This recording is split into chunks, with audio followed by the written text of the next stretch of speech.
missing Titanic sub has just been found, and you won't believe the crazy ordeal the passengers went through.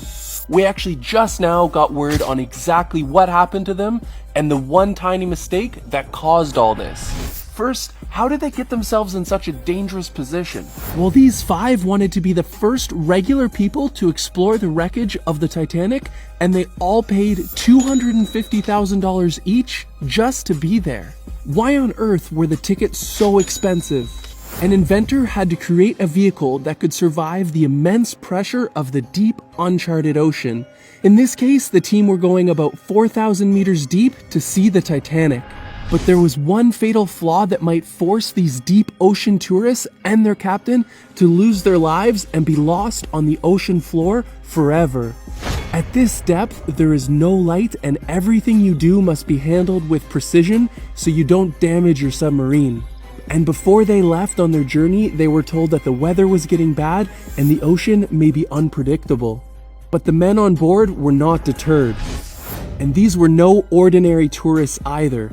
British billionaire Hamish Harding, who recently went to space with Jeff Bezos' Blue Origin, is one of the lead people on this trip. Tickets to space cost around $50 million, so he is no stranger to expensive travel.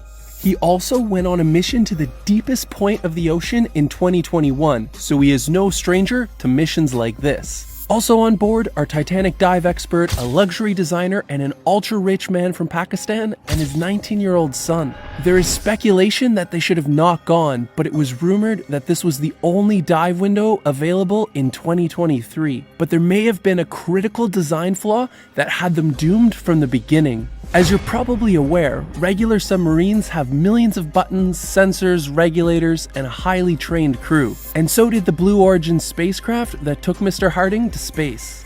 But this small submarine only had one button and unbelievably controlled with one small knockoff PlayStation remote. All this sub has is a few instruments, gaming controller, a small dive window, monitor, and a small bottle to pee into. However, after this tense week of wondering what happened to them, the Coast Guard announced that they found pieces of the sub scattered around the dive site. This means that sometime not too long after they got to the depths, the hull of the sub ruptured from the pressure, and they all would have died almost instantly. This just goes to show, even if you are some of the richest people on Earth, you never know when your last day on the planet will be. Make sure to live each day to the fullest and reach out to those you care about. Reach out to those you care about.